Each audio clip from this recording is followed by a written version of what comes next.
अजितदादांच्या accident नंतर 18व्या दिवशी म्हणजे 16 फेब्रुवारी 2026 त्या दिवशी एक पत्र अजितदादांच्या पक्षाकडनं हे इलेक्शन कमिशनला देण्यात आलं। त्याच्यामध्ये सह्या कोणाकोणाच्या आहेत? प्रफुल्ल पटेल, सुनील तटकरे आणि ब्रिजमोहन श्रीवास्तव अशा 3 लोकांच्या सह्या आहेत। आणि त्या सह्या कशावर त्यांनी केलेल्या आहेत? एक तर त्यांनी खोटं सांगितलं की त्यांचे जे कॉन्स्टिट्यूशन आहे, एक प्रत्येक पक्षाचं कॉन्स्टिट्यूशन असतं, हे बदलण्यात आलेलं आहे आणि त्याच्यामध्ये जे कार्याध्यक्ष असतील, नॅशनल वर्किंग प्रेसिडेंट, यांना पक्षाचे पूर्ण अधिकार त्या ठिकाणी दिले जातील। म्हणजे अजितदादांना जाऊन फक्त 18 दिवस झाले होते आणि 16 फेब्रुवारीला हे पत्र इलेक्शन कमिशनला सुनेत्रा काकींना न सांगता, पार्थला न सांगता, बाकी आमदारांना विश्वासात न घेता हे या 3 नेत्यांनी, खास करून प्रफुल्ल पटेल आणि सुनील तटकरेंनी ही ताकद त्या पक्षाची आणि पूर्ण अधिकार जे अजितदादांकडे होते ते पूर्ण अधिकार हे प्रफुल्ल पटेलांना या पत्राच्या माध्यमातून त्या ठिकाणी दिलं गेलं।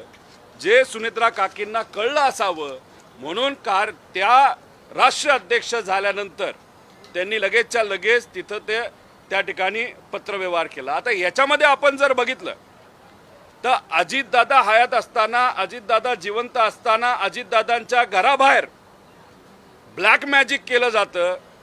कदाचित नाशिकचाच जो भोंदू बाबा आहे त्या माध्यमातून दादांच्या घराबाहेर तिथं काळी जादू करण्याचा प्रयत्न, नाही तर पूजा करण्याचा प्रयत्न त्या ठिकाणी होतो। मग ती काळी जादू नाही तर तो जो काय पूजा आहे त्याच्या मागे करण्याचं कारण म्हणजे पक्षावर कंट्रोल यावा, असं काय होतं का? त्यानंतर 28 तारखेला दुर्दैवी अजितदादांचा ॲक्सिडेंट झाला का घातपात झाला याची चर्चा आणि ते आम्ही सर्वजण शोधतच आहोत। पण योगायोग बघा, दुसऱ्या दिवशी म्हणजे 2 दिवसात पियुष गोयल साहेबांचं स्टेटमेंट येतं। काय स्टेटमेंट येतं? की प्रफुल्ल पटेल हे अजितदादा पक्षाचे राष्ट्रीय अध्यक्ष झालेत।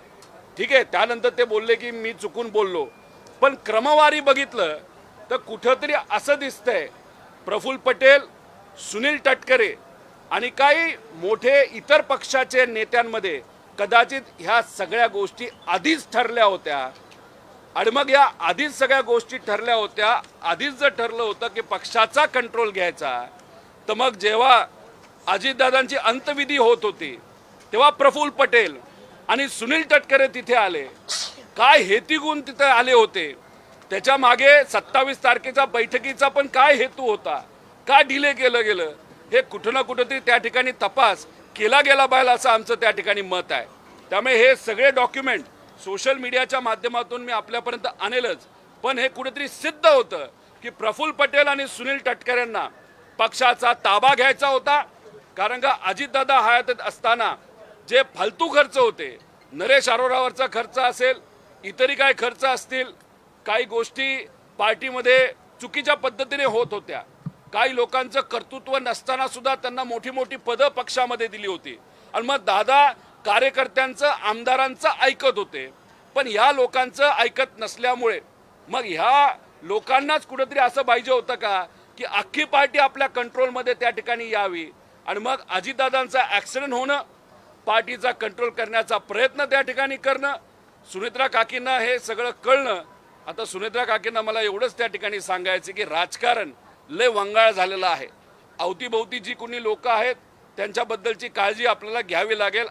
कार्यकर्ता, पदाधिकारी, आमदार हे आपल्या सर्वांसाठी महत्त्वाचं आहे। आणि मला जे कळतंय अधिवेशनामध्ये दादांच्या ॲक्सिडेंटबद्दल 1-2 आमदार सोडले तर कुठलाही आमदार तिथं बोलला नाही, कारण सुनील तटकरे आणि प्रफुल्ल पटेल यांनी सांगितलं होतं की अजिबात दादांच्या ॲक्सिडेंटबद्दल त्या ठिकाणी तिथं बोलायचं नाही। जय पवार सुद्धा प्रेस कॉन्फरन्स घेणार होते, ती प्रेस कॉन्फरन्स का नाही झाली? जय लढणारा आहे, शेवटी पवार आहे, मराठी माणूस आहे, पण मग त्याचा आवाज दाबण्याचा कुणी प्रयत्न करतंय का? ती प्रेस कॉन्फरन्स का होत नाही? ह्या सगळ्या गोष्टीकडे बघितल्यानंतर आमचं मत आहे की कुठंतरी हा कट आधीच रचला गेला होता का? त्यानंतर पार्टीवर कंट्रोल करण्याचा हा कुठला तरी हेतू काही लोकांचा होता का? आणि मग दादांचा ॲक्सिडेंट, मग ह्याच्यात म्हणून आम्ही सातत्याने म्हणतोय की क्रिमिनल इन्व्हेस्टिगेशन त्या ठिकाणी व्हावं आणि क्रिमिनल इन्व्हेस्टिगेशन व्हावं यासाठी FIR होणं महत्त्वाचं आहे. जो FIR काल बँगलोरला कर्नाटकामध्ये झाला आणि तो कालच आपण जर बघितलं तर हा इथं आता DGP महाराष्ट्राकडे ट्रान्सफर करण्यात आलेला आहे.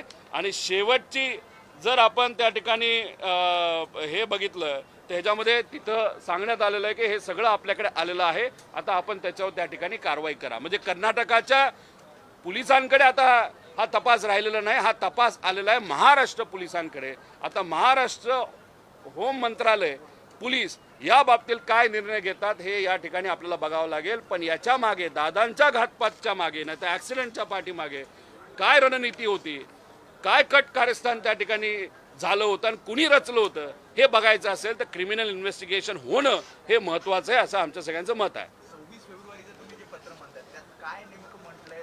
कॉन्स्टिट्यूशन मध्ये बदल झालाय पक्षाच्या असं तुम्ही म्हटलं, पण इतर काय बाबी आहेत? त्याच्यामध्ये बऱ्याच बाबी आहेत, पण त्यात असं सांगण्यात आलेलं आहे की the national president shall preside over the national convention and his her absence the national working president shall preside. म्हणजे नॅशनल वर्किंग प्रेसिडेंटला सगळी ताकद मिळली जाईल जेव्हा तिथं राष्ट्रीय अध्यक्ष नसेल. मग कोण आहे वर्किंग प्रेसिडेंट? प्रफुल्ल पटेल आहेत. मग पूर्ण ताकद कोणाला पाहिजे होती? प्रफुल्ल पटेलांना पाहिजे होती. हेच तर आम्ही सातत्याने त्या ठिकाणी सांगत होतो. त्यामुळे 13 दिवस सुद्धा झाले नव्हते, एकच पॉलिटिकल स्टेटमेंट मी त्या ठिकाणी केलं होतं. आम्ही म्हणालो होतो की त्या पक्षाचे राष्ट्रीय अध्यक्ष ह्या सुनित्रा काकीच झाल्या पाहिजे आणि महाराष्ट्राचं उपमुख्यमंत्री पद सुद्धा त्यांनाच त्या ठिकाणी मिळालं पाहिजे आणि सगळे कॅबिनेट मंत्रीपद जे अजितदादांकडे होते ते सुनित्रा काकींकडे गेलं पाहिजे असं आमचं सगळ्यांचं मागणं होतं. ठीक आहे, फायनान्स आत्ता मिळालं नसेल, पण आता हे अधिवेशन झाल्यानंतर फायनान्स त्यांना मिळेल असं आम्हाला कळतंय. याच्यासाठीच आम्ही मागणी केली होती, कारण या लोकांवर दादांचा ज्याच्यावर विश्वास नव्हता, प्रफुल्ल पटेल आणि सुनील तटकरे यांच्यावर आमचा सुद्धा त्या ठिकाणी विश्वास नव्हता आणि म्हणूनच तिथं ते स्टेटमेंट आम्ही केलं आणि आमदारांनी प्रेशर टाकलं. त्याच्याचबरोबर 35 आमदारांनी प्रेशर टाकलं. बाकीचे कुणी लिहिलं नसेल ती वेगळी गोष्ट आहे. त्यानंतर काही पदाधिकाऱ्यांनी प्रेशर टाकलं म्हणून काकी ह्या राष्ट्रीय अध्यक्ष झाल्यात, म्हणून काकी ह्या उपमुख्यमंत्री झाल्यात. आणि नक्कीच उपमुख्यमंत्री होण्यामध्ये CM साहेबांचा नक्कीच मोठा वाटा आहे आणि वरून केंद्रीय जे भाजपचे मोठे नेते आहेत त्यांचाही त्याच्यामध्ये वाटा आहे.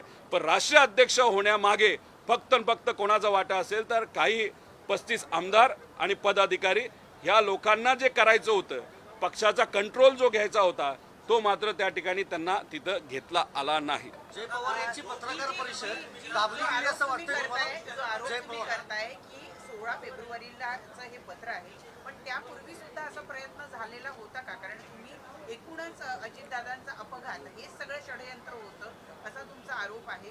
तर हे पत्र लिहिणं हे सुद्धा पूर्वनियोजित होतं का? हेच तर मी तुम्हाला सांगतोय. 28 तारखेला अपघात होणं, 28च्या आधी ब्लॅक मॅजिकची पूजा होणं, तंत्रमंत्राच्या पूजा त्या ठिकाणी घराबाहेर होणं, 28 तारखेला ॲक्सिडेंट होणं, 2 दिवसातच पियुष गोयल साहेब तिथं बोलून जातात की आता राष्ट्रीय अध्यक्ष हे प्रफुल्ल पटेल त्या ठिकाणी झालेले आहेत. म्हणजे कुठं ना कुठं तरी हे आधीच सेटिंग झालं होतं का? आधीच बैठक झाली होती का? आधीच चर्चा झाली होती का? आणि मग तिथं येऊन डोळ्यात पाणी जे आणलं गेलं ते खोटं होतं का? कारण एवढं सगळं तुम्ही त्या ठिकाणी करणार असाल, एवढं कट कार्यस्थान त्या ठिकाणी असेल आणि मग तुम्ही फेब्रुवारी 16ला एक पत्र देताय इलेक्शन कमिशनला, सगळे अधिकार हे तिथं जे वर्किंग प्रेसिडेंट आहेत त्यांना त्या ठिकाणी देण्यात यावे. आणि ही गोष्ट जेव्हा सुनित्रा काकींना कळाली तेव्हा त्यांनी हे पत्र त्या ठिकाणी लिहिलं आणि स्वतः त्यांनी लिहिलेलं आहे की 28 जानेवारीपासून ते त्या राष्ट्रीय अध्यक्ष होईपर्यंत जर कोणी त्या ठिकाणी पत्र कुठलंही दिलं असेल ते नल अँड व्हाईट त्या ठिकाणी ठरवावं. म्हणजे सुनित्रा काकींना कदाचित जी गोष्ट दादांना माहीत होती, कोणावर विश्वास ठेवायचा कोणावर विश्वास ठेवायचा नाही, हे काकींना कळलंय असं आम्हाला वाटतं. फक्त एवढंच आहे, राजकारण इतकं वंगाळ झालेलं आहे, आसपास कोण लोक आहेत हे मात्र काकींनी त्या ठिकाणी योग्य पद्धतीने ठरवावं. का? लेगेसी आहे, ही अजितदादा पवारांची लेगेसी आहे, त्यांचं कष्ट आहे 40 वर्षाचं, आणि याच्यासाठीच कुठं ना कुठंतरी त्या ठिकाणी आम्ही हा मुद्दा, हा आमच्या पक्षाचा नसला पण शेवटी अजितदादांचा मुद्दा आहे, त्यामुळे अजितदादांचे कष्ट वाया जाऊ नये एवढंच या ठिकाणी या प्रेस कॉन्फरन्सच्या माध्यमातून यांनी हे कागद मी जे पुढे आणलेले आहेत त्याच्या माध्यमातून या ठिकाणी मला सांगायचं.